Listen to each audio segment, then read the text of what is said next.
kay kuan about to sa travel. So depende nimo if you go land, sea or air, or you bring your own you use your own transportation mode. Kung mag-drive ba kasi ng car, or kung international siya, siyempre, magkuhan na ka. Mag-airplane ka, kung domestic lang ba or international. Napod tayo accommodation for the food current given by hotels or motels nato. Hotels are vital concern to a large proportion of tourists. However, many stays with friends or relatives in other private accommodation. So, if you are going to kuan, if kasagaran po mga tutag different kanang visiting region nato or tourism region nato, pwede po ta magstay sa ato ang relatives or friends. At present, food and beverage operator cut across all sectors of travel industry since eating is a necessity as well as pleasure for travelers. So napod tayo mga entertainment combined with amusement and recreation is the primary reasons why millions of people travel. So kasagaran ganina matukag naagyo na pag matukag laaganan naagyo pagkaon dayo na apoy kwan some sort of entertainment. A good example is Hoyohoy kinay kananan apo siya entertainment. Pwede ka mag zipline, nasa lay zipline.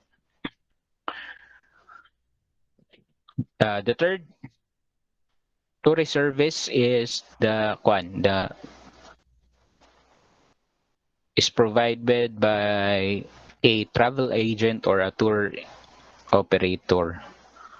So they provide intermediary function between the tourists and providers of the transportation and accommodation, while the tour operator combines individual components of a holiday into a product, which is then sold directly to public through travel agent. So appeal ni siya sa imuhang kuan, appeal ni siya sa imuhang tour service. Dili lang siya sa travel, dili lang siya sa accommodation, but also the katong mohatag sa imong package si travel agent kung good ba ang iyang reputation when it comes to giving tourist services.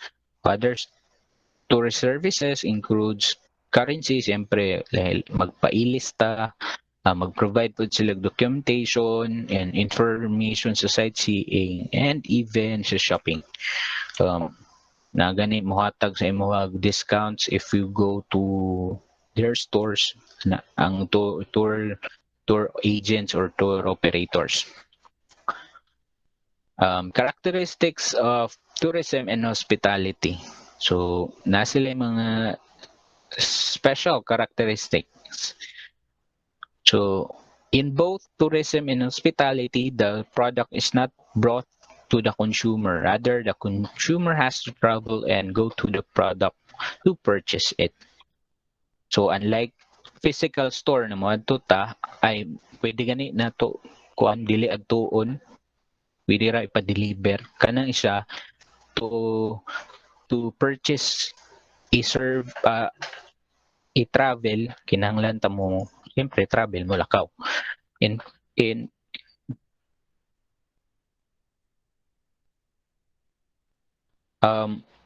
products of the tourism and hospitality are not used up, thus they not exhaust the country's natural resources. The products of the other industries have limited life at the end. They're either junk or replaced with a new one. Kani siya, igo raman ta mo laag mo visit dili man nato siya kung ano it may deteriorate pero dili na to siya pwede kuan dili pareha sa ato ang kuan sa atong product na na lifespan. So tourism and hospitality is labor intensive and it requires more manpower than other industries. Since the beginning of the pandemic, tourism and hospitality management is one of the industries, uh, two of the industries that has been hit by the problem, because it is very labor intensive and you have to have a travel from one destination to other. um, Unlike other industries that can adapt, industry 4.0 or katong ato ang uh, katubitang connectivity wise, like for example, teaching can adapt to industry 4.0 wherein we are using online classes, pero sa tourism dili na to siya ma-apply because sud po mura tagatan og TV, di ba? Sa travel dili kay ang purpose niya is to enjoy yourself man. Dili na to siya dili malikayan. Maybe parts of hospitality or travel can tourism can be innovated through industry 4.0, but not totally. Also, hospitality, tourism and hospitality is people oriented. So ang pinaka-importante good is the tourists and for them to meet other people and see how other people live. Uh, it is also multidimensional, so it is dependent on many varied activities with a separate but interdependent.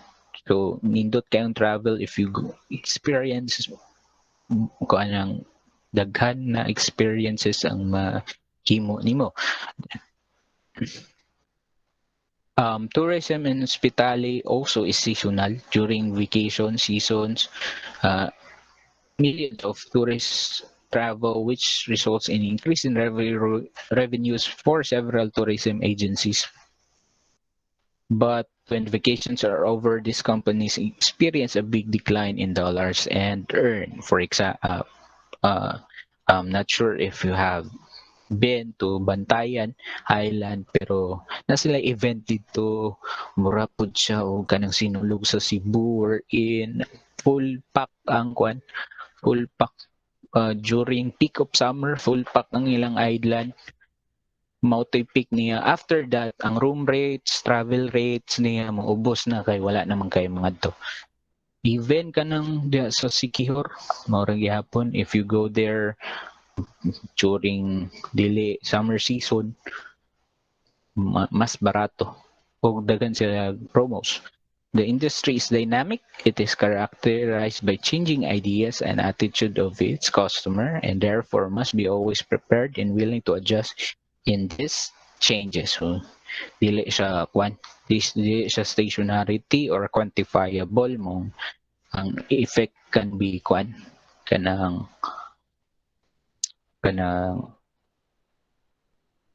pabago-bago siya. Uy, murot man ako ang gi-present.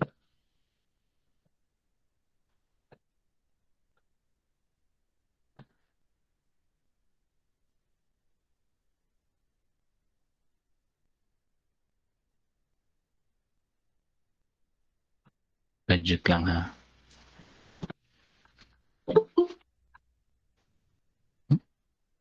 Usually.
wala siya na appeal, pero ikuan lang nato. Last naman ni last part, wala siya na appeal.